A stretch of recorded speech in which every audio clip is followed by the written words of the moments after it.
Hey, it's Navid here, and in this session, we'll give you a complete AI growth playbook for creators. And I'm really excited to be joined by futurist and AI expert Matt Wolfe.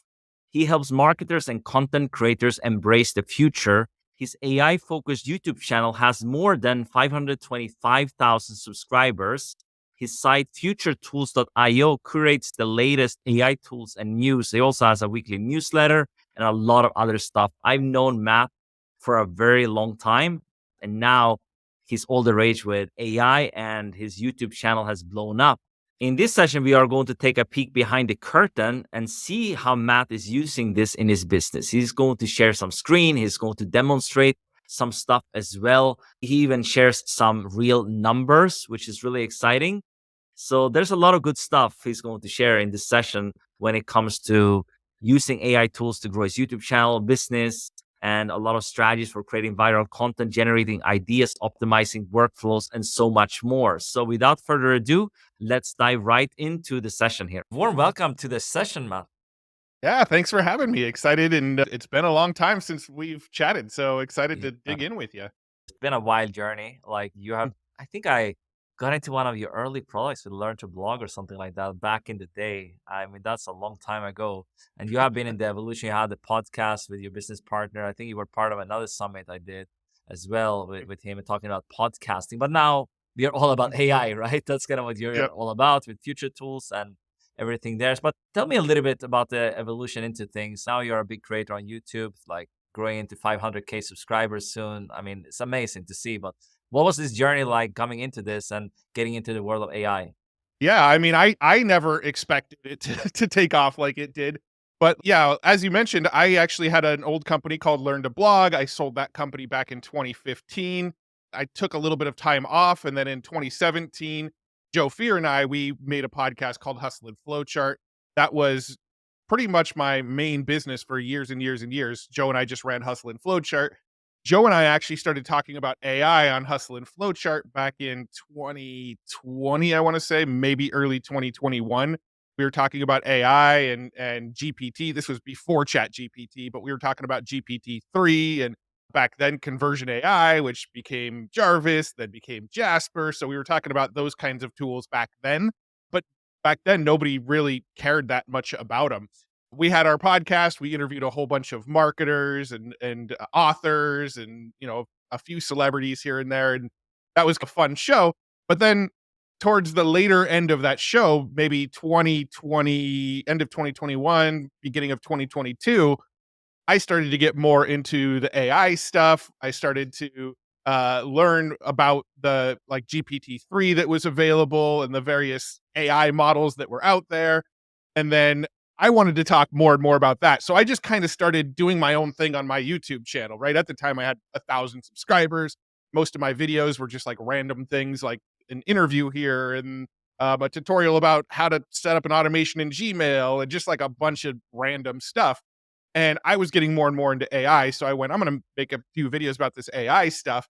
And at the end of 2022, the AI stuff just exploded, right? Midjourney came along, Stable Diffusion got more popular, ChatGPT was released in November of 2022. All of this stuff started to bubble up in the AI world. And I already had a handful of videos about AI on YouTube before anybody was talking about them. So what ended up happening was ChatGPT came out. Within a week of ChatGPT coming out, I made a video all about some of the really cool prompts and cool ways you can use ChatGPT, and it just hit it like the right time. That video ended up getting like 1.2 million views, and within a single month, my YouTube channel went from like 1,200 subscribers to over 100,000 in just like a 1 week or a 1 month period because of this AI content. And so I went, you know what? This stuff is really, really hot right now. I love making content about it. YouTube seems to love it. So I'm going to lean in on this. And at that point, I went to Joe and I said, man, I really need to step away from the podcast and go all in on YouTube. Look at what's happening with my channel. Every time I make an AI video, it explodes. I just need to focus on this. And, Joe and I were still really, really good friends to this day. He understood. He's still running Hustle and Flowchart, the podcast we had. And I sort of broke away and went, I'm going all in on YouTube. Yeah. I built the Future Tools website around the same time I started making AI content.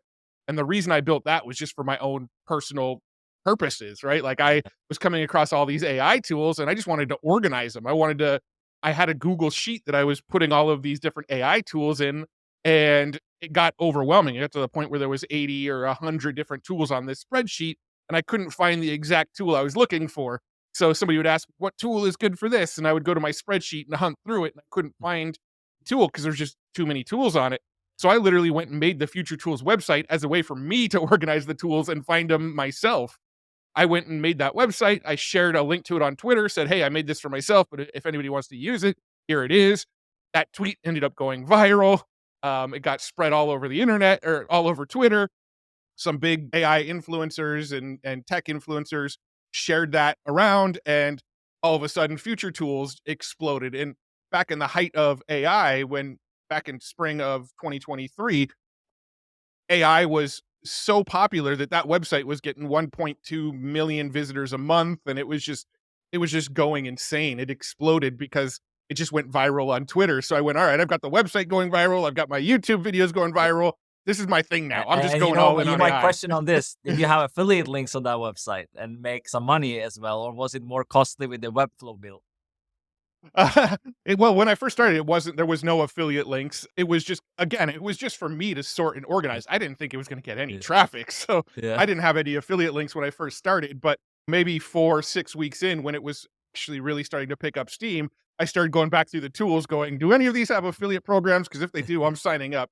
And so now I actually have a full-time VA who literally goes and looks for affiliate links on the tools on the website, signs me up for them, and then swaps the links out. So I'm actively swapping out with affiliate links to this day now. So now I would say, I mean, most tools still don't have affiliate programs. I'd say maybe 25% of the tools Yeah. on the site have affiliate links, but now a big chunk of them do have affiliate links. Okay, that's great. I mean, I'm sure we get into that, but like before we do, I wanted to ask you: have you always seen your, because now you're this big creator, or you're growing very quickly? Have you always seen yourself as a content creator, or have you seen yourself more as a marketer first? I'm just curious to know, like, what spectrum do you come from?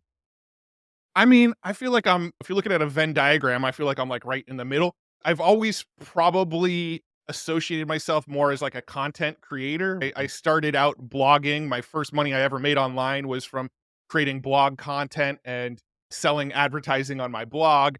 And then I moved into podcasting after that. My first course was Learn to Blog. Then I moved into podcasting. We had a course called Pod Hacker.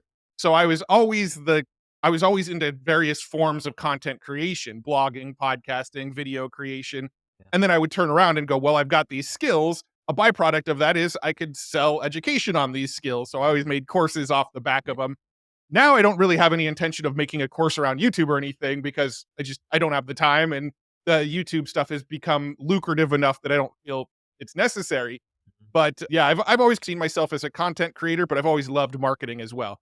At the end of the day, I love deep diving on like tools and software and Yeah. stuff that, No, I think you know, that's what I've seen from over the years following you, and, being in your circle, basically. I've seen that you've always been like early adopters of certain tools. When Thrivecart came out, you were like very quick to promote that. Of course, you were friends with the founder, but still, you've always liked tools and technology. I think it's just this perfect match that you got into AI. So I think you have, I mean, you talk a lot about AI, of course, everywhere. But I think what's interesting when you bring someone on who's like, you're an AI content creator, a lot of these people that I talk to that might just, they create content, let's say on LinkedIn or different platforms, they talk about AI.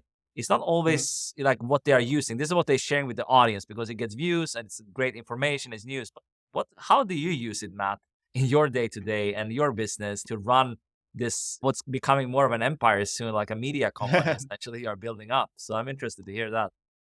Yeah, so there's actually quite a bit of AI that I use. So I'm not one of those people that just shares the AI but never uses it myself. You know, admittedly, there's a lot of AI tools that I come across that I'm like, this is a really cool tool. I'm going to make a video about it. I make a video about it, share how cool it is, and then never touch it again. There's definitely stuff like that that I do that I'm just like, this is fun and cool. So I'm going to show it off. But the stuff that I use on a daily basis, I'm using the GPT 3.5 API to run the Future Tools website. The way the Future Tools website works right now is whenever I come across a new tool that I want to share on the site, I actually take the URL of the tool, I put it into a Google Sheet, and then using make.com, which is similar to Zapier.com, if anybody's not familiar with it, I use make.com. It actually takes the URL, scrapes all of the content of the sales page on that website, plugs that content into GPT 3.5, and then summarizes it down into a single paragraph for me. And then it takes that single paragraph and summarizes it down into like a 7-word quick description. So everything you see on Future Tools is I took the URL, plugged it into the spreadsheet, and then these AI automations wrote the description, wrote the short link, grabbed the open graph image from the website, it grabbed the title tag from the website. And so I'm pretty much grabbing URLs, putting them into spreadsheets, and then the website's being automated through AI beyond that. So that's one of the main ways I'm using AI in the business on a daily basis. I do have a VA who goes and manually looks at those links to see if there's affiliate links and then sort of swaps out the links for me. But the process of adding them is all AI.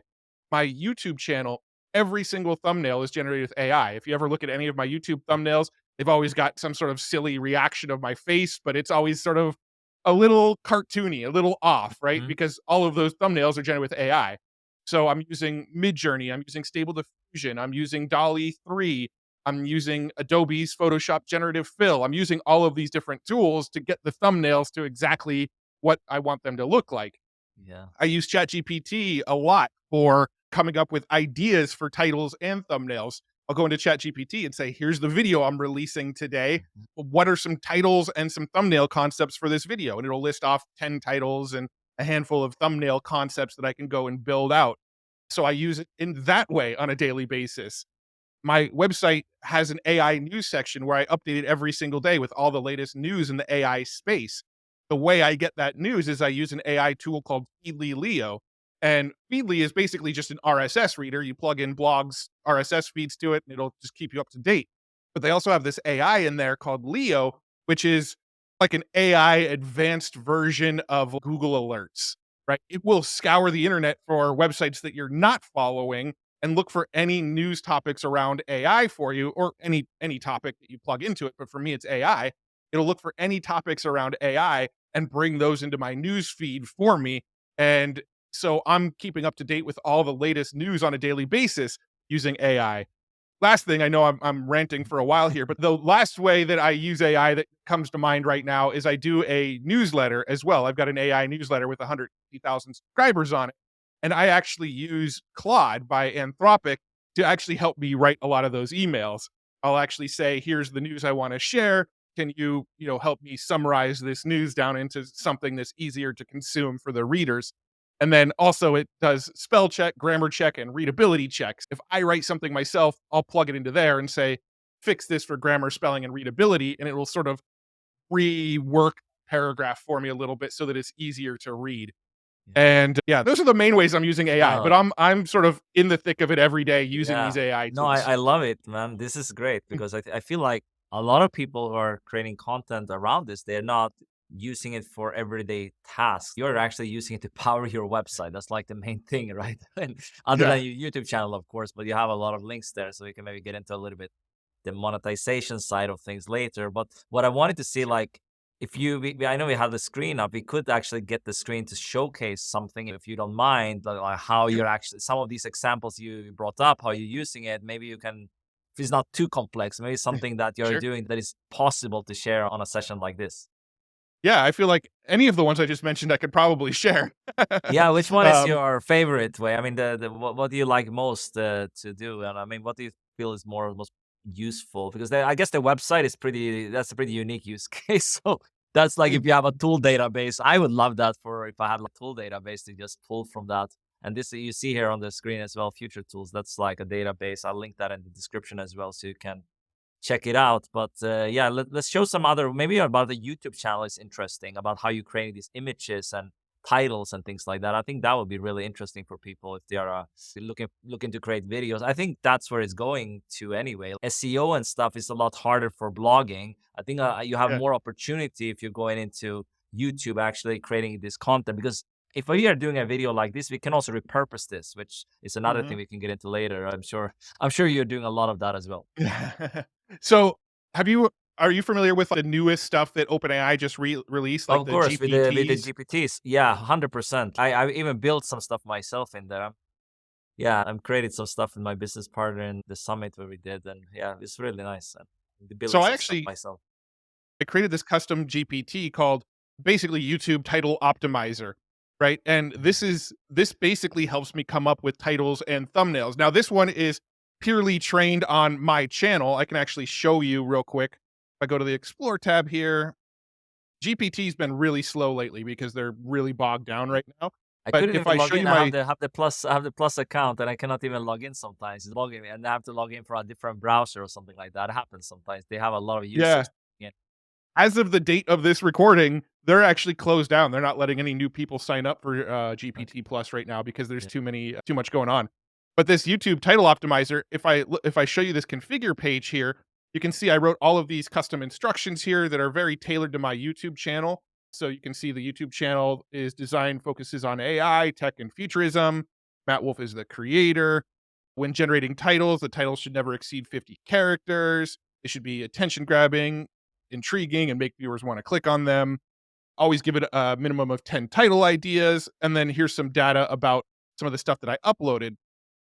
And then you can see down here, I actually uploaded a screenshot of my top 16 videos. So you can actually see the thumbnail, the title, and how many views each of these videos have gotten. And I uploaded this and gave it custom instructions to look at my past thumbnails and titles to help me come up with new titles and thumbnails. I yeah. also uploaded a CSV file that I downloaded directly from my YouTube account with all my titles, the view counts, the click through rate, all of the data from my YouTube channel.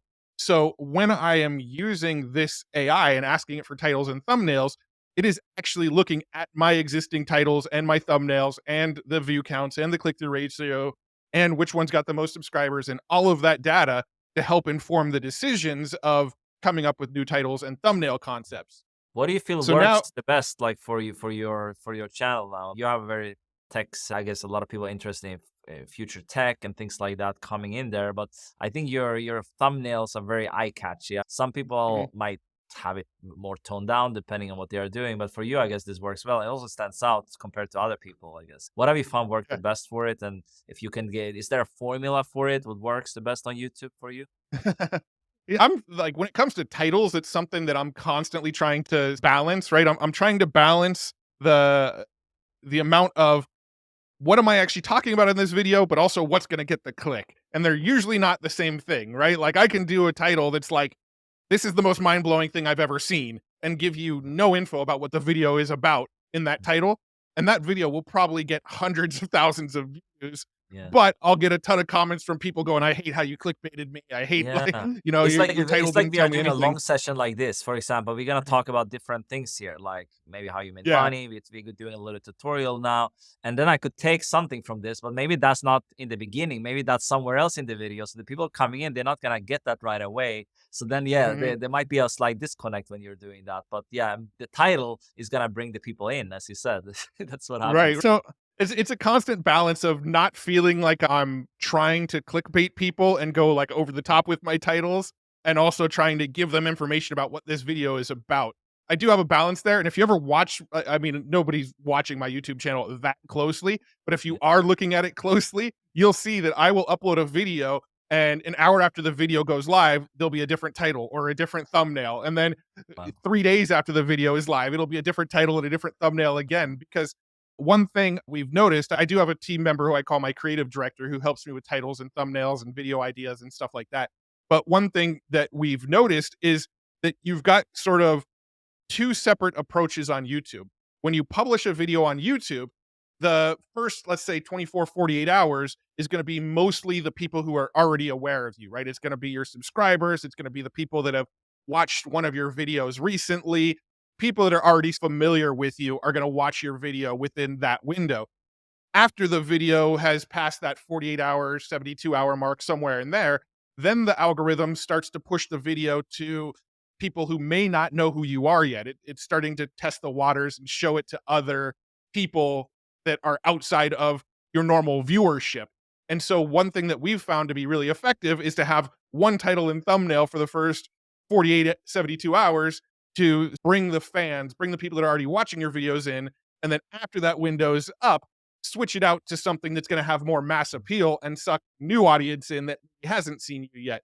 So you will see us constantly change titles and thumbnails and things like that. And we also recently got the feature inside of YouTube where we can split test thumbnails directly in YouTube now. So now every video we upload gets 3 thumbnails, and they're constantly split testing Mhm. thumbnails to try to optimize. Let's get But back. yeah, What's interesting? It's really interesting that you're saying this because I think as you say you're using AI for a lot of the image generation, but it would take you probably a lot more time if you had to have a human to go into creating all these different designs and iterations. And now you're using AI, and you're doing it like in a very cool way. You have like your cell phone there, like an AI version, and you're changing things up. I mean, I think that is pretty cool. So let's show this because I think anyone could kind of build like a GPT like this with their own data and make it more personalized. So let's get back to the screen. You can demonstrate this a little bit more, what this does. yeah. So if I go and let's go ahead and view the actual GPT. I could do it in the preview window, but I'll just do it in this. I did create 2 pre-written prompts because 2 styles of videos that I always do. I always make an end of the week news video of here's all the AI news that happened this week. Then I like to do videos of like here's cool research that I came across. So I created 2 pre-written prompts for me. So for example, I can click on this one. I need a title and thumbnail for a breakdown of this week's AI news. And then it will just go off. What it's doing right now is it's analyzing that information that I already gave it. It's looking at that screenshot with all the thumbnails again. It's looking at all that CSV data. It's looking at all that information before it comes back with responses for me. And you can see here now it's coming up with titles, AI's hottest news, weekly breakdown, and then it's giving me 2 thumbnail concepts for each idea. A vibrant, high contrast image featuring an AI generated version of your face with an expression of awe surrounded by dynamic news headlines and AI symbols. See, it knows that me Yeah. putting an AI version of my face in these videos is what works. So most of these suggestions are going to say AI generated Mm. face and a surprised expression. But do you feel that it's changing things up? I mean, it's changing things up on a week to week basis, basically, or like, I mean, some things are the same. You want to keep it the consistency, of course, but depending on the topic, it might change it up a little bit, right? Yeah, and one thing that's smart is with these GPTs, they're not going to just automatically update over time. So that CSV file with all of my view data, that screenshot of all my most popular videos, those will need to be replaced from time to time to make sure that the GPT Yeah, is constantly updated with the yeah, yeah. most recent information. Interesting. But once this is done, because this actually has DALL-E in it now, I can actually go and tell it it's generating really slow right now. That's just the way ChatGPT is right now. But once it's done, I can say, make that thumbnail of concept 8 thumbnail 2, and it will go and actually generate a mock-up of what that thumbnail can look like. Now it's not going to have my face in it. DALL-E isn't Of trained course. on my face, but let's see. A dynamic high contrast image with AI generated version of your face in a thoughtful pose surrounded by floating news snippets. So that's Would you titled say this 9. strategy still would work if you have, let's say, you have a brand new channel? You can probably go into, I mean, you don't have data then, but you could still probably get ideas for a hype, like based on.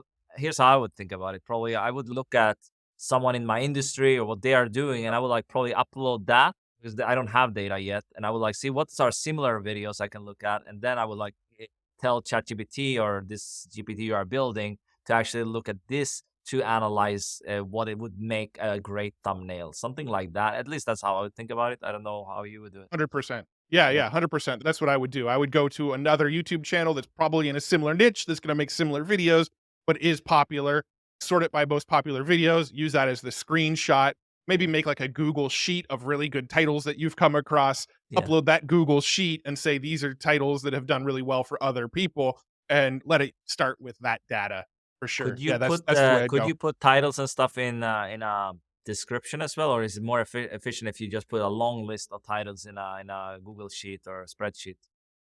You could put them right in the prompt. It'll Yeah. essentially end up doing the same thing. The only reason I did it as a CSV is so I don't have to copy and paste them every single time. All I have to do is give it this one little sentence prompt and it will give me this entire giant output. But now Oh, I if I see. want, I can actually go and get a concept. I can say create a thumbnail for uh concept thumbnail 1. And then what it's going to do is it's going to go and look up here at this concept, read through this, and then generate a prompt that will generate an image like that. So you can see now it says creating images. and it's going to try to create an image that's close to that idea. Yeah, so it's always interesting what DALL-E 3 comes up with. I would be Yeah. Out of all of Wait. the image generators, right? You've got Midjourney, you've got Stable Diffusion, you've got DALL-E 3, you've got Adobe Firefly, we've got Meta's Emu. There's a whole bunch of different Yeah, AI image Leonardo AI, generators I out think. there. Have you tried that one? Leonardo AI as well? Yeah, yeah. I'm actually an investor in Leonardo, so Okay, nice. Nice, nice. Yeah, my friend is using it quite a bit. I love Midjourney, man, because I like photography. I like to do this photorealistic stuff, so I can like replace certain things I'm doing. And I mean, it took a while to get used to it because it was pretty complicated. But when you get a hang of it, it's really fun, actually. yeah. Oh, for sure. I use them all. They're all good for different reasons, Yeah. right? DALL-E is actually the best at adhering to your prompt. You can do a really complex prompt of like, draw me a three-headed monster where one of the heads is Mario, one's Luigi, and one's Bowser, and I, in the I, I think background for they're your on stuff makes Mars. sense because I think what DALL-E is not the best at is like 100% realistic images. I think for your stuff it makes sense. For if I wanted something realistic, I would probably go to Midjourney and try to, do that. But for your stuff, this looks pretty pretty cool. Yeah, so I would then take this image and I would go through this whole process of plugging this image into Stable Diffusion now, and then Yeah. have Stable Diffusion replace this face with my face. Yes. And that's essentially how I come up with thumbnails. Every once in a while, I don't like the thumbnail DALL-E creates, so I'll go into Midjourney, give it a similar prompt, and Mhm. see what Midjourney comes up with for me, right? So I really am using all of the AI art tools, and like each Yeah. one has pros and cons. I actually did a video that's like the longest video I've ever put on my channel. It's like a 50-minute video where I compare literally every single AI art generator and what the pros and cons of each one are. Interesting. And Midjourney is definitely great, but by the end of the thing, I came up with Leonardo is probably the best all around AI art generator. And not just because I'm an investor in it, but when I actually scored everything out, it was the best sort of like all around for Okay. pretty much Well, why, most why, why, purposes. why do you say that? I'm just curious. And why would you recommend it to someone to try out? Well, because so Leonardo uses Stable Diffusion under the hood, and Stable Diffusion it's uncensored. It's never going to say, "Oh, we can't generate that because you're using IP," right? Like you can go generate images of stormtroopers battling with Super Mario or whatever. Like it's not going to stop you from doing any of that. There's no sort of censorship on it. You can use things called control nets with it, which are essentially ways where you can upload another image and say, see the pose this person's doing in this image, make sure my new image is following that same exact pose. It's got what's called LoRa's in it. And the best way I can describe LoRa's are like, they're almost like plugins for AI art generators. There might be a LoRa that's a shiny LoRa, and you turn that LoRa on and it'll make any images you generate shiny. Or there might be a neon glow LoRa, and it'll take any image you try to generate and make it look like it's got a neon glow sign look to it. So it's got all of these LoRa's. It's got all of these other AI models that other people have created. Like it's got Stable Diffusion XL in it. It's got Leonardo Diffusion, which is their own custom tuned model that they created. You can create like pixel art images in it. It's uncensored. You can make anything you can imagine. You can control the way the images look using control nets. It's got in painting, meaning you can sort of mask off a certain portion of the image and say, put a butterfly there. And then it will just affect that little piece of the image. Midjourney has that now as well, but they didn't for the longest time. They've got outpainting, which is you've probably seen it in Adobe Photoshop's generative fill, where you have a square image and you want to turn it into a 16 by 9 image. Well, it will automatically fill in the new space that you just added. Leonardo has that built into it. Midjourney does now as well, but several months ago, they didn't have any of those features. Leonardo had all of that stuff early on. Okay, very interesting. I believe that AI is just boosting creativity. I think that's what it's doing. And if you are already a very creative person, maybe you're a photographer or a videographer, of course, you're probably going to edit a better video than what AI can do, but it's just going to amplify. Like in a lot of these tools, we have now AI, Adobe Premiere, they're adding certain things. There's things for multicam podcasts. Why would you do these Yeah. mundane tasks that would take hours and hours? Now AI can do that. That's kind of how I see it. We are doing this session here. This takes our time, but I don't like writing the descriptions for my Yeah. YouTube or adding the tags and things like that. Yeah, I can have a human check that, a VA or something, or I can check it myself. But I like doing these things. This is the main content, and you do the same on your YouTube channel, Matt. You create this, it's your time. But then the things afterwards, that's you can amplify this with AI. So I'm interested to get into that a little bit. And speaking, Yeah. I think that's how you should see it. AI is an assistant, it's not a replacement for you exactly as the creator. 100%. I totally believe that. I do get a lot of messages and comments on my videos of like, "Oh, you're promoting the downfall of society. You're teaching people how to do the things that are taking our jobs and all of that kind of stuff." But what I've really learned is that there is a sort of vocal minority. My next door neighbor that lives across the street from me, he's a graphic designer and he's loving the AI stuff, right? He's like, "Man, it's made my job so much easier. It's made my workflow so much easier." I know a bunch of graphic designers, a bunch of authors, a bunch of, copywriters, all of these different professions that AI has sort of impacted.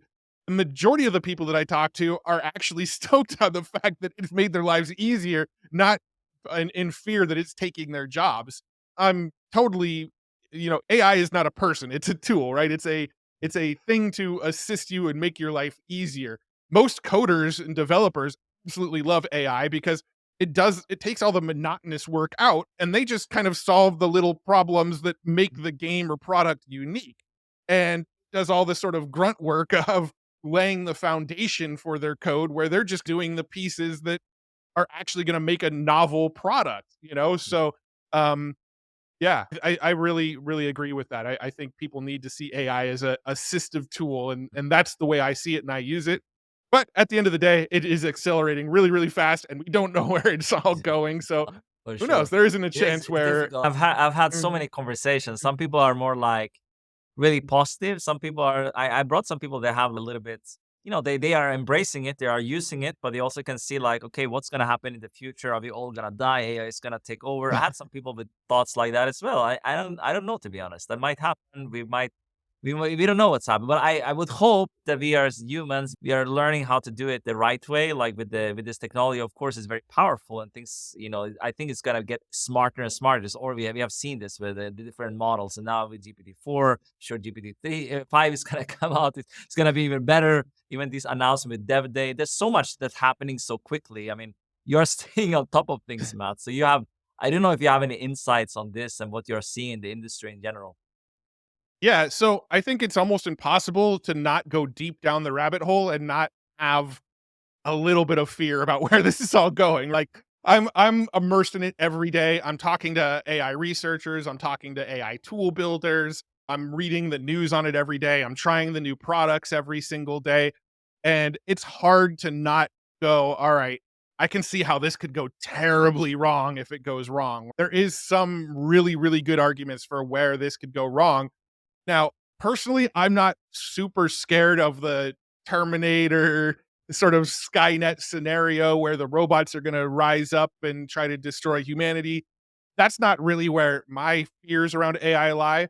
My fears around it tend to lie more around the misinformation, the scams, the misuse of these tools and these tools in the wrong hands, right? Like we've heard stories about people using tools like 11 Labs, which can mimic anybody's voice and calling up somebody's parents and saying that they're in trouble and they need $10,000 to get out of this trouble. And then the parents end up wiring the money to this scammer because this scammer was able to use their child's voice, right? Yeah. There was another scenario where somebody acted like a kid was being held hostage and that they were trying to get ransom money out of the person, but they, they never had the kid. They just had the kid's voice because of some of these tools, right? Deep fakes are getting better and better and better. And we're getting into this season here in the US, at least, where we're getting into elections and there's going to be a lot of misinformation and fake news and deep fakes and images that aren't even real popping out, Mhm. and people are going to have a hard time discerning, like, did this guy really do what we're seeing in this picture or was this generated with AI? Like,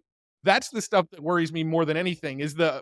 is our sort of lack of ability to tell the difference between what's real and what's not real anymore. That's where my fears lie, not the Yeah. sort of doomsday scenarios. No, I'm more like in the present. I see kind of what can happen in the future, of course, but I see Mhm. this is here right now. This is happening, 11 Labs and things like that. You can use it for good. Like, I mean, for example, this video is in English, of course, but if you wanted to reach a different audience in Spanish, they're not gonna, I mean, even we might have captions, right, in different languages. That's not the same. They're not gonna connect with us. So I think using a tool like that, maybe at HeyGen or something, you can actually Mhm. generate this. But I think it's not accessible for long form content as much. It's too expensive. It's like too time consuming to do some of this. I think when YouTube integrates this to their platform natively, which I think they have tested certain things with very big creators, maybe Mr. Beast and things like that. Have Right. tested certain things. So I do think that will come at some point. I don't know, because you are deep into YouTube, Matt. So that would be a game changer, right? I don't know if you speak any foreign languages, but you don't Mhm. do, you're only doing your videos in English at least. And it's not the same. Even if you dub the videos like some creators do, it's still not the same because your lips are not synced. I think when your lips are Right. synced, that's a big positive. But I see some of my guests, they have actually talked about the negatives in this way as well, that there's a lot of misinformation and things. So I think you have to see both sides. I'm glad you mentioned it for sure. Yeah. Yeah. The YouTube stuff is really interesting because YouTube is working on a tech where you upload the video in whatever your native language is, and it's going to try to dub it in all the other languages. I don't necessarily think the tech they're working on is going to change your lip Yeah. movements like HeyGen does. I think it's just going to dub it. But I'm actually really, really excited about it. I don't know how the dubbing stuff where it moves your lips is going to work out because sometimes I might say something in English that only requires one word, but that same sort of thing translated into a different language is a lot longer of a word with a lot more syllables. Mhm. So how is that kind of thing gonna to translate? When do you think that I might become? When do you think? What do you think the timeline is that we have? I think this might be the first iteration, as you said, like actually having the dub so it's accessible to everyone. Because for the mm, average creators to do this, it's pretty expensive. Like some big channel are doing this, and they're going to get like people to record their sessions in right. Spanish or whatever. That is not that cheap, to be honest. It still Mhm. requires effort. But if that's available in the platform, everyone would use it. And what's going to happen for YouTube? What do they care most about? Retention. People actually staying on the platform. More people will stay on the platform. More money for YouTube, right? So that should be a high priority for them, I think. So yeah. Yeah. It's interesting because I've got very mixed feelings about it. On one hand, it takes my content and exposes it to a lot more people, right? There's a lot more people that can potentially watch my videos. But at the same time, the volume of content that's available for anybody to watch also went up dramatically, Yeah. which sort of dilutes every single channel Mhm. by a little bit. So I'm like, I have very mixed feelings about it, but Yeah. I'm like you. I don't really like watching dubbed videos, but I can see myself watching videos once the mouth actually looks like it's Yeah. moving to the person's I lips I I, or th- to I the think words. the problem is that there's in some languages not enough great content. I think in English there's an overflow, right? But it's I mean, for example, in in Spanish, it's coming more and more creators doing great Mhm. things. I think initially it wasn't like that. It was more like entertainment, and they like to watch this stuff in the Latin Latin countries. Not so much actually useful content that we are used to for years, like with courses and stuff like that. But I think that's coming. But still, Mhm. someone might want Matt's insights on something, and they found your channel, but they couldn't understand most of it because it's in English. So I think for these things can be useful because they wouldn't have watched most of your channel anyway otherwise. So that's how I see it. Yeah, it's interesting. My channel right now, if you look at the stats, I think it's US, UK, Canada are like the top 3 Yeah. countries that view my channel, but then below that it's India and Germany. So, I mean, people must already be watching a lot of my videos Yeah, with I mean, subtitles in already. India is for sure. I mean, I know India; they are big on social media. But just wanted to get into. You have, I assume, you have a pretty small team at this stage, and you would have to have a much bigger team if you didn't use AI, right? I don't know how big is your team right now, Matt, for the things you're doing. Internally, people that are working full-time for me, I've got 2 people that work full-time for me. If I'm considering contractors and the people that sort of work for me on a regular basis, but they're not just working for me, I think it's like 12 people or so. All right. Um, Well, maybe you can break it down. Like, what are they doing, and how would you amplify things with AI? Like, in terms of like, what can't you outsource to AI right now, and maybe what your yeah. team would do that would actually help them do the tasks better for you with AI. I've got, basically 2 agents that are out there trying to find me sponsorship deals. They basically handle all of the inbound if somebody is interested in sponsoring a channel or partnering with me or getting me to speak at a conference or things like that. They go to them. Those guys jump on a call with them and negotiate the prices and figure out the terms of the deal. So there's actually 2 people, they work together on that process for me. I've got basically a manager as well. The manager is the person who takes it over after the agent closes the deal, right? So the manager, once a deal is closed with a partner, the manager then talks to the partner, figures out the deliverables, figures out the time frames, figures out all of the information that I need to know, communicates that information with me, make sure that I stay on schedule. I'm dropping the videos on the date they need to drop. I'm integrating the sponsorships on the newsletters on the day they're supposed to be integrated. So she's kind of that once the deal's closed, make sure everything stays on track and I know what I need to be doing and the sponsors know what they need to be doing. So those three key roles I haven't really figured out how to, outsource with Yeah. AI yet. The going Yeah. in inbound and outbound sales, and then the sort of making sure I know what to be doing when I'm supposed to be doing it. So I've got those roles there. Yeah. When it comes to the YouTube channel, I've got my creative director and I've got my editor. Those are the two people that essentially work full time just for me. They don't have any other jobs outside of working with me. My editor, pretty self explanatory. I create the Where are they videos. based? By the way, where's your most of your team based, depending on the role? The two agents and the manager are all in New York. My creative director is based in LA. My editor is actually in the Philippines. Okay. And then let's see. And then I've got a couple people that are in India that help me run the Future Tools website. So the Future Tools website, I've got one person that's like a Webflow expert, that they're a contractor. They don't work just for me, but they're like a Webflow expert. Whenever I need updates or there's bugs on the site or whatever, I go to them. They keep my site up to date and fixed. And then I also have somebody that is my, sort of Future Tools maintenance guy, I guess. He doesn't do like the web dev stuff. He's not fixing the website or fixing bugs. He's the guy that's going and making sure all of my affiliate links are up to date. When somebody submits a change request to the site saying this tool is inaccurate or the description's inaccurate or change the image or whatever, that data is all going to him and he's swapping out that information on the site. So those two people are in India running the website. Let's see, who else do I've got working for me right now? I've got I actually did a breakdown of it on my Discord recently, but I'm drawing a blank. No, Those I are mean, really the I those are think really it's the great. core I think people. it's a great breakdown. I just asked it because it's interesting that you can run a pretty substantial channel with a small team, and most you have some full time people. But I think it's because you. I think the tasks you're outsourcing to most of the full time sounds like they are focusing on the revenue generating activities. And Oh break yeah. that down for us as well, Matt. So you started this. I mean, this didn't make a lot of money when you started. I guess it was like a side project, and it grew very quickly. What was the starting point for kind of getting it to actually make sense for you in terms of making money? But from an outside perspective, looked like you had a lot of fun doing it. So you would have done this anyway, and that's probably why you succeeded because you really enjoyed it. Oh, for sure. Yeah. So, my costs in the beginning were really just like Webflow, right? I was doing all my own video recording, all my Mhm. own editing. When I started ramping up the AI stuff on YouTube, I was making a video every single day. I think I had like a 30-day streak where I dropped a new video every single day, including Saturdays and Sundays, didn't miss a day. And during that time, that's when things like really, really scaled. And I was doing everything myself. I had 0 team members helping me at that point. But now it's gotten pretty lucrative. So you want a breakdown of where the various revenues are coming Yeah, from? I don't know if you can share numbers, how public you are with these things. If you can, people love that stuff. If you can, it's up to you. I'm not gonna push you to do it if you don't want to, but I Well, like this that stuff. You know me, man.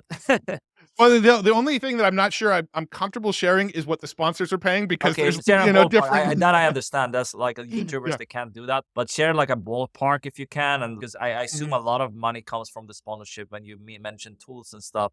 You have your affiliate deals as well. But yeah, just break it down. It would be interesting for sure. Yeah, so when it comes to what the agents are actually out there selling for me, they're selling, sponsorships on the YouTube channel, and there's really 2 types of sponsorships. There's integrations, that's like a 60 to 90-second shout out about their product in a video, and then there's dedicated videos where I make a whole video just talking about their product. I try to avoid dedicated videos as much as possible unless it's a product I really wanna talk about anyway, otherwise, it'll probably come out as inauthentic, so I've only ever done 2 videos that are full on integrations that are full on dedicated videos, but they're selling the dedicated videos, they're selling the integrations. I've got a newsletter that goes out twice a week, every Wednesday and Friday. We have 2 sponsorship slots, a primary sponsor and a secondary sponsor that are 2 separate rates, and that rate's sort of a climbing rate as the newsletter grows as well. I've got AdSense revenue coming in from YouTube. I've got the Future Tools website. We actually sell featured listings. So at the top of the Future Tools website, people can actually pay to have their tool pinned to the top for 1 week. So we sell those. And then and then I've got the affiliate commissions that are coming in from the Future Tools website. I think that's pretty much all of the revenue that's coming in. I also am getting some speaking fees. I'm speaking at a couple events, and we're getting speaking fees for those as well that the agents closed. But the way the agents work now, because I have the YouTube channel, because I've got the Future Tools website, because I've got the newsletter, because I've got all of these different things, they're going and selling like bundles, right? So they're not going and selling on like a typical CPM basis for these various things. They're going and saying, all right, we'll integrate you in 6 different videos. We'll give you a featured listing for 2 weeks on the website, and we'll give you 2 primary listings in the newsletter. This whole package is $60,000 or whatever. So that's what those guys are out there doing, is they can bundle stuff. With affiliate revenue, if I had to estimate how much affiliate revenue Future Tools was generating, I would say it's somewhere in the 5,000-ish a month range. It's really, really hard to break down, right? Because I would have expected it was more, but I guess it's just links. So people are just going there browsing and things like that. So maybe there's room because you're getting a lot of traffic there, right? You're selling yeah, sponsorships on there, like featured slots, but I would expect the affiliate would make more, but maybe I'm wrong. yeah, it's interesting because so Future Tools, only like 25% of the tools on the site actually have affiliate links. Okay. And it's not always the best, most popular products that have affiliate links, right? Like Midjourney doesn't have an affiliate link. Right. ChatGPT doesn't have an affiliate link. Like the most popular tools on the sites aren't the ones with affiliate links, right? It's a lesser known tools that tend to have the affiliate programs.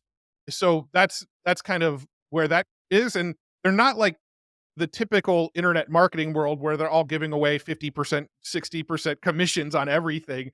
It's typically a lot lower in a lot of these SaaS products. It's somewhere in the 10 to 30%. 30% is the high end, right? Yeah. So it's a different world than what we're used to when we're promoting online courses or SaaS products made by like other internet marketer type people. They're definitely, those companies have a lot higher costs typically because of the GPT APIs and that sort of stuff. So they typically have lower commissions. But again, that's just an estimate. I actually have no idea how much affiliate revenue it's Yeah, generating. I guess it's difficult to predict, but you're getting from YouTube as well. You have some I mean, I think what makes the most sense is you're making most money from the sponsors, featured sponsors you have, because that's what you're doing most. Do you want to be Yeah. in that boat to have to mostly make money from sponsorships, or do you want to change that in some way to actually have, I guess, with sponsor, you don't technically have control, but like as your channel grows, I'm sure you're gonna increase your fees too, and you have these kind of assets, which is it's unique because a lot of creators they don't have different platforms like you have. So I think that is a good benefit of yours. But I don't know if you wanted to change that up and have Yeah. some other revenue streams. When it comes to sponsorships, it's interesting. I have a sort of love-hate relationship with the Hmm. sponsorship model. The sponsorship model is definitely the most lucrative model of everything that I'm doing, but at the same time, I kinda like just making videos without sponsors, right? I just like to be able to turn on the camera, hit record, and talk about whatever I want and not have to work in, "Oh, and by the way, this video is That's sponsored by X." by Matt. That is exactly what Ali Abdal said in a video. I was just checking it out. He was like, "I don't really like having the sponsors because I feel stress and pressure. I need to deliver it on time. It's like relaxed about Yep, it, you know." And but yep, the team there's said, deadlines. but he's making money. The team is pushing, like, but he doesn't like to do it. So he wants to have like more time, and the sponsors want to have it on a specific schedule. So yeah, as you're Yep, getting bigger, it gets easier to say no to certain things, and then you can have. I only do it in this kind of yeah. schedule. And yeah, I don't know. So I'll tell you my sort of compromise that has worked out now is that I'm only working with on the YouTube channel, I'm only working with 4 long-term sponsors, right? So I've got 4 sponsors now that have signed 1-year contracts with me, and each one is getting 1 video a month. So I have 1 sponsored video per week, and it's one of these 4 sponsors, and any other videos I make outside of those 4 sponsorship videos are whatever I wanna do, whatever I wanna talk about.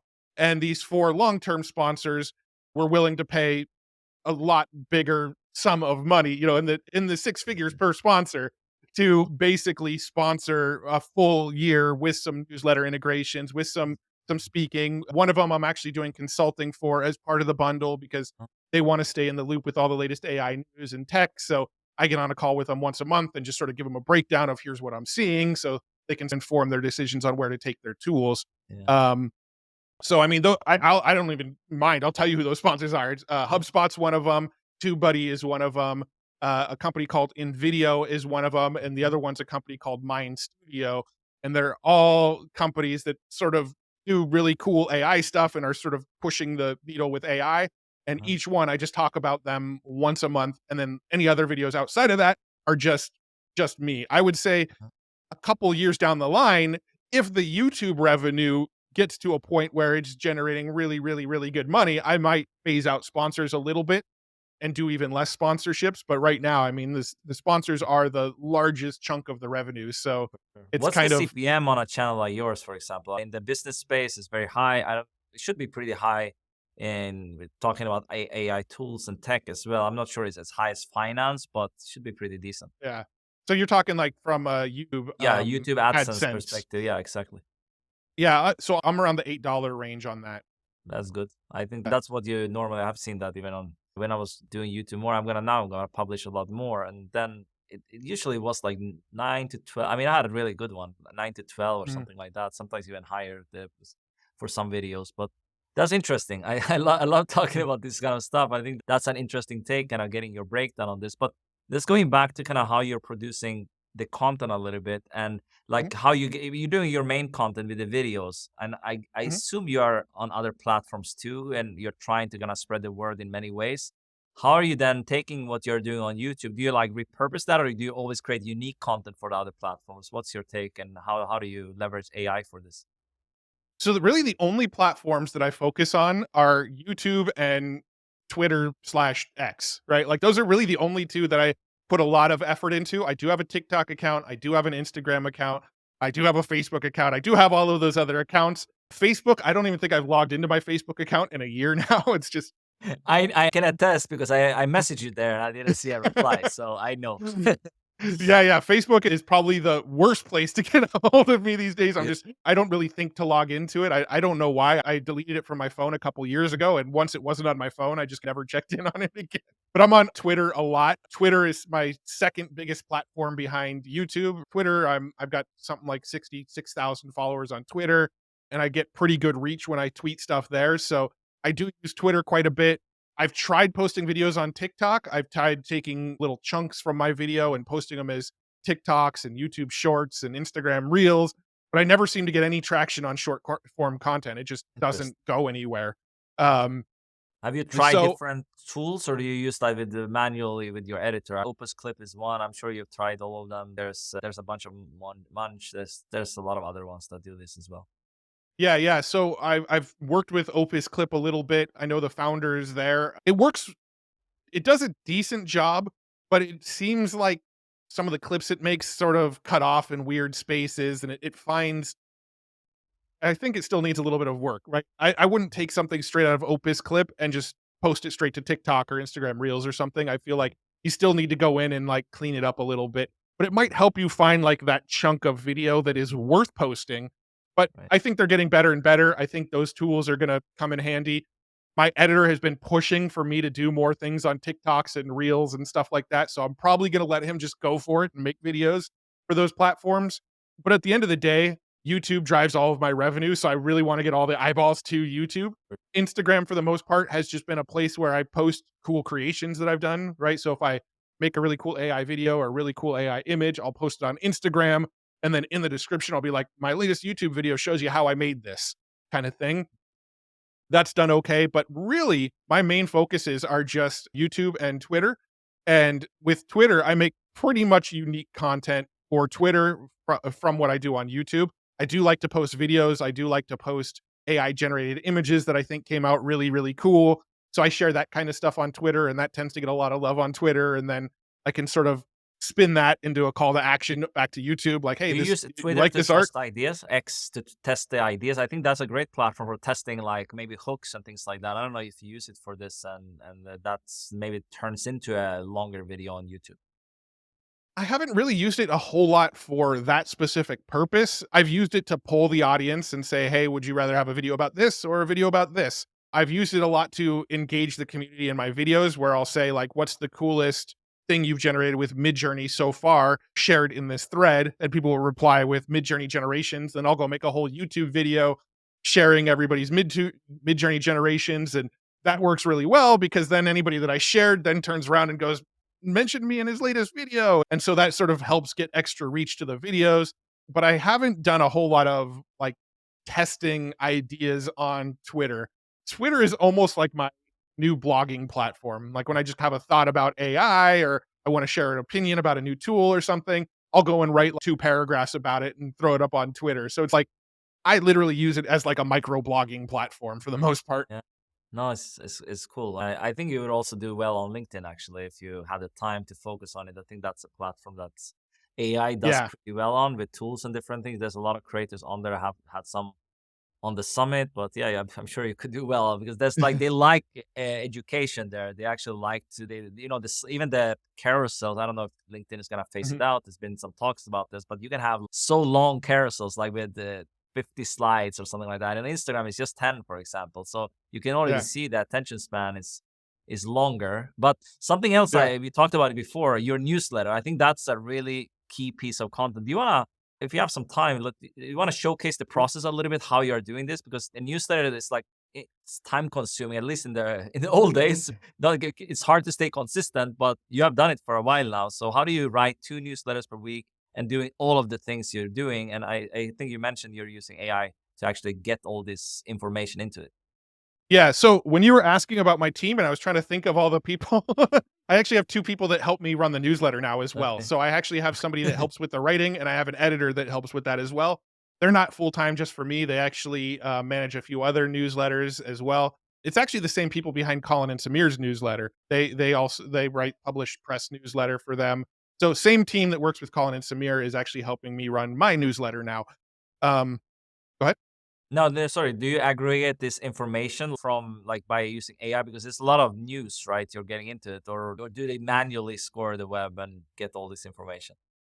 Yeah, so the information comes from the Future Tools website. So right now I'm doing 2 newsletters a week, Wednesday and Friday. When it used to be just a Friday newsletter and the newsletter was really long, right? It was like here's all the cool tools, here's the latest news, here's my latest YouTube videos, here's, and then I used to put in like here's one cool way to make money with AI. And that newsletter was really really long and we decided, hey, let's break it up into 2 weekly issues because that, doubles the inventory for sponsors but it also breaks it up into sort of shorter, quicker bites for people each week. So now every Wednesday's newsletter is just the cool tools I've come across, and every Friday newsletter is just the most important AI news for the week that I think you should know. And that comes from the Future Tools website. So I'm posting all of the tools to Future Tools, I'm posting all the news to Future Tools, and then the person who's helping me write it she's going and looking at the tools and going, "Here's the 5 coolest tools that I think you've posted. What do you think are the 5 coolest tools that you've that you think you've posted?" And usually we'll stick with like 3 of the tools that she picked, and I'll say, "Well, I think this tool is better than that one, and this one's better than that one," and we have a discussion back and forth about which tools to share each Wednesday newsletter, and then it's pretty much the same process on the Friday newsletter. I share the AI news to the website, she goes and picks from the news that I shared and says these are the 3 that I'm thinking about sharing. What are your thoughts on it? And then we usually go back and forth. The way I used to edit them was I would take the entire newsletter and I would just plug it into Claude. So, for example, I would if I go to Claude.ai here, they have a large context window of here, let me not logged in for some reason. They have a large context window of 100,000 words, which is or 100,000 tokens, which is approximately 75,000 words. Didn't like And OpenAI increase it on ChatGPT as well to on their dev day? Have you? I mean, yeah, yeah, they mentioned it was going up to what 128. So yeah, 128,000, yeah, 128. but I don't know if that's rolled out fully in Mm, ChatGPT yet. That might just be the API. that's I'm my thought when I've been using it myself. I don't feel it's rolled out. yeah, I think I think it might be rolled out in the API version, but not Yeah. fully in the ChatGPT version. But if I go to like my newsletter here, which is on this Beehive website, I would literally just write the whole newsletter, copy and paste everything. You can actually see down on the bottom, PS, this newsletter is 100% written by a human. Okay, maybe 96%. That's just because we double check it. Right. So what I'll do is But I'll take the I whole see news. this like this is a structure like you have the same sections every week, right? Yeah, it's basically Yeah. the same form. It's a format newsletter essentially. So this makes it easier. Like if anyone watching or listening into this, like You should build your email list. Like in the creator economy, is so important. I think a lot of creators on YouTube and these platforms, they neglect it. We coming from a different background where we actually email list building is really, really important, I think. And even you were featured on a list building summit I did years ago as Yeah, well. yeah. So you know the importance of this. Even with your podcast, you're building your email list with these lead magnets. So I'm glad you're Oh, yeah. embracing this now, although your channel is like blowing up and you could just focus on this and you're making a full-time living even without your list, right? But I think the Yeah, list yeah. is something you own. You don't know what's going to happen Yeah. tomorrow with other YouTube platforms. YouTube could decide all of a sudden to shut me down. People could try to copyright strike me on YouTube. Look what People happened with do that as TikTok like a with their fund for creators, man. Like it's not a great place if you want to monetize. You know what I mean? Like YouTube, I think is still the best platform for creators in general. I do completely yeah. believe. I don't think I will ever not have an email list. No matter what I'm doing, I'll be growing a mailing list off of it. It's more Like the personal future too. You're like having a. I'm not sure what your engagement is, but I'm sure it's pretty good if you're writing this kind of valuable information every week. I'm sure it's yeah. even better than when you promote it ever, like internet marketing offers or courses and stuff like that. I'm sure this might be even better because they're more engaged with what you're offering. Yeah, yeah.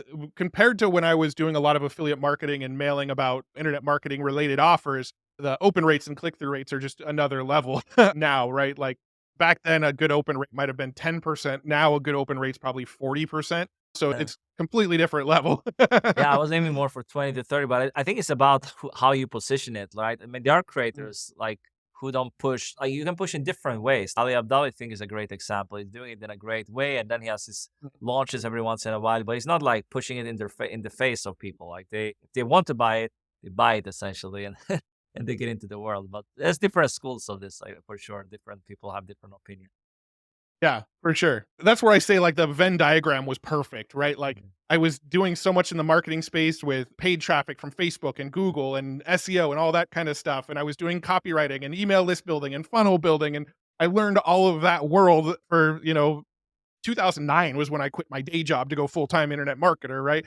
So from that all of that world, I learned all of these marketing strategies. And then when the YouTube channel and Future Tools started to get more popular, I went, "Oh, cool. Now I actually have a place that's not internet marketer teaching how to be an internet marketer that I can use all of these skills that I've Yeah. gained." But this is pretty awesome. This is doing its doing the work here. Yeah, yeah, that's it. Basically, I gave it the prompt, please proofread this for grammar, spelling, and readability, and give me back the updated version. Yeah. And you can see it's just basically rewriting the newsletter. And then what I'll I typically do is something I can share something I've tried based on this. I've tried. I'm doing this myself a lot for proofreading and stuff is really useful. But I think if you already have an email or like some kind of thing you want to rewrite, you can give that to the AI, basically your favorite AI tool, and you can actually write this in this format and have this and add this on top of it or something. And it does a great job yeah. with that when you're giving it clear instructions, I believe. And the GPTs instead of Chat GPT makes that even easier now For because now sure. you can just feed it, 5 versions of the Yeah. email in this I will do the format and same say, you "This is the showed. format." Yeah, Yeah. the same example you showed for your YouTube title generator. I will do the same for the email. Like if I have a format email newsletter, you can build a GPT around it for yourself, not Mhm. something you share publicly, but that will work extremely well, I think. Exactly. Yeah, and then now I just asked it to break down what changes you made, and then it gave me a bulleted list of the Great. fixes that it made. I mean, awesome. Yeah, I like this So process for sure. This is cool. so Thanks for that's how I sharing. always did my newsletter myself, and then now that Angelina, the person who helps me write it now, took it over, I have her following the same process to clean up the newsletters. Great. I love it. I love the practical stuff you're sharing here. But I have a few more questions before we can wrap it up. Yeah, So, yeah. what's your number one piece of advice you would give to creators to get started when it comes to leveraging AI and getting into this world to grow their business? It's a good question. The thing that I tell everybody, and I feel like it's probably cliche at this point, is to go and use ChatGPT and let ChatGPT almost be like a consultant for you. One thing that I love to do with ChatGPT, and I do this at least once a week, is I will go into ChatGPT and borderline like journal on my problems with my business or things that I'm struggling with or things that are feeling overwhelming for me in the business right now and literally just journal it into ChatGPT and let it give you advice on what you can be doing. I feel like that's a very practical thing that anybody can do is just go into ChatGPT, break down, here's what my business is. I'm a YouTuber, I've got this many subscribers, I've got a newsletter, I've got a website. Here are the struggles I'm having. Here's the problems I'm running into. I need to scale. What are some ideas for scaling this up even more? And just having a conversation with ChatGPT and letting it give you advice. Because I think going through that sort of like consultation process instead of ChatGPT was one of the first things I ever did that made me realize, oh crap, this is powerful. This is basically taking the knowledge that's been scraped off the internet from every marketer out there telling you what the best practices are and condensing it into simple advice that I can use that's tailored for me. So that's probably the first thing I would tell anybody to do. My dad to this day still runs a shutter company, like a window covering shutter company. And the first time I showed him ChatGPT, I had him do that and it changed his life. Like, he's basically changed the different things that he's doing at his company now because he asked ChatGPT what things he can do to optimize and improve his business. So just doing that process can be pretty game changing for most people. 100%. That's exactly how I actually learned to use it myself. Like when it came out, and then obviously with the different models now with GPT-4, I'm sure it's gonna improve with the future. But you can treat it as a human, basically, like you having a conversation. And if you would hire an intern in your business, you would not expect the intern to know everything about you. You have to kind of mold things. You have to go back and forth a little bit, and then you're gonna get a better output, essentially. But you have been growing so quickly. I'm interested. I'm not sure anyone had asked you this question, but let's say you would actually lose everything. Everything was wiped Mhm. out. You had to start over from scratch. I hope that doesn't happen, but let's say it happened and you need to start over as a content creator and as an online business owner. How would you leverage AI to get a competitive edge and advantage and build up your business again? And tell me also what kind of business would you do the same thing as you're doing currently? Yeah, so the first thing I'd probably do is go and ask that question to ChatGPT. Basically say, I'm starting from scratch. Here's the things I'm interested in. Here's the things I'm good at. What would you recommend? And just see what kind of advice it gives me. But I do think I would do what I'm doing now. Content has always been my thing. I just love creating content. I've always seen myself as like this excited little kid on Christmas who sees new toys and then just wants to call all my friends and tell them about this new toy that I just got, right? Like, that's the way I've always seen my content is I come across a new WordPress plugin that I think is really cool and I want to tell everybody about it. And that was the genesis of the WordPress classroom, which ended up becoming Learn to Blog, right? I learned about pay-per-click ads and Facebook and Google, and I really, really wanted to show other people like traffic and list building is really easy if you just want to spend the money to pay for the advertising. And I just wanted to make videos and show everybody about it. And that's always been my MO really is like I come across things that I think are cool and I just want to create content about it. And I think when I made videos about AI, when I made the first video I made about Midjourney and the first video I made about ChatGPT, I had zero expectations anybody was going to see the videos, right? I had 1,000 subscribers on my YouTube channel. If I was lucky, 300 people were going to see it, right? That was my thought process going into making some of those videos is this is cool. I just want to make a video about it because I think it's cool and I have fun making videos. And so I think I would probably do the same thing. And I guess hope that my enthusiasm and excitement about this stuff catches on again and people gravitate towards it. But I would also make sure that I'm building a list on the side. I would also make sure that I have other business models, right? Like I have other friends that are AI YouTubers. I'm actually in a Discord community with about 20 other people that specifically make YouTube videos about AI. And we're constantly in there talking. And most of them haven't figured out how to make this a full-time thing yet, right? Most of them have other day jobs. Most of them are still, one of them's a college student who does YouTube on the side. Most of them haven't been able to make YouTube a full-time gig. And my thinking going into this is YouTube is just going to be one of my revenue streams. I'm going to have future tools. I'm going to have a newsletter. I'm going to do speaking. I'm going to do all of this other stuff so that if YouTube ever goes away, okay, that's one of the revenue streams gone. That sucks. It hurts a little bit, but at least I've got all of these other things still going for me. If YouTube goes away today, I would still have my email list and I would say, hey, come follow me on Vimeo or whatever. I don't know where I'd send them, right? But I would be able to bring Definitely, them to another definitely not platform. probably not Vimeo, but maybe another Yeah, I don't platform know. for sure. First thing that came to mind. Yeah, yeah. No, Come follow me on it's Twitch or whatever. for sure. No, I love this answer. It's great. And my final question is, was there any question that you wanted me to ask, but I didn't? Or do you have any final words of wisdom for anyone watching or listening into this? Oh, that's a tough one. I really feel like you covered a lot of ground on this one. I think we had conversations that I didn't know we were going to have. I think Yeah, I don't know. I really can't I can't think of anything off the Right. top of my head. You know, one thing that comes up a lot, that people tend to ask me a lot on Twitter and when I'm on podcasts and stuff, is this sort of topic of like the burnout of it. I was doing a video a day for 30 days, and now I'm still trying to make 3 videos a week, publish 2 newsletters a week, keep up to date on a daily basis with the Future Tools website. And I'm also launching a podcast starting in January with a co-host in the AI space. So I'm doing all of these things while at the same time trying to make sure that I don't completely burn out and, you know, hate life while doing it all.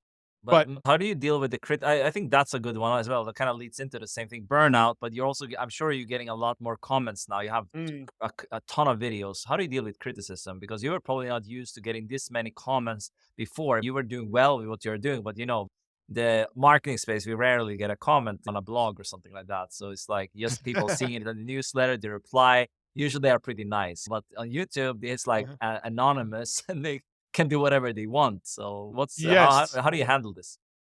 that is a great question actually, because that was something that I really struggled with on the first video that I ever put out that went viral. Like I was making videos for years and years and years, putting them on YouTube. My YouTube channel started in 2009, and my most popular video ever probably had 10 comments on it. I put out a video that ends up getting 600,000 views in 24 hours. Now, all of a sudden, people who have never heard of me are now making comments about how I look, how I speak, maybe a piece of news that I explained in a wrong way, or, comments from people just going like, oh, you're an idiot or whatever. No extra context, just like trolls being mean. And that really, really impacted me for the first like couple weeks that the YouTube channel was starting to take off. Because even though a lot of the YouTube comments might be positive, like maybe 90% of the comments are positive, it's those 10% of trolls that tend to like get in your head. And so that was a big, big struggle. I don't know what changed, but I would just say the repetition of it, the consistency of it just thickened my skin. Like now when I see trolls and negative comments, I almost laugh at them. I mean, like me and my creative director who I'm working with, he'll screenshot them and send them to me, and we'll joke about the troll comments and sort of make fun of the people sharing them.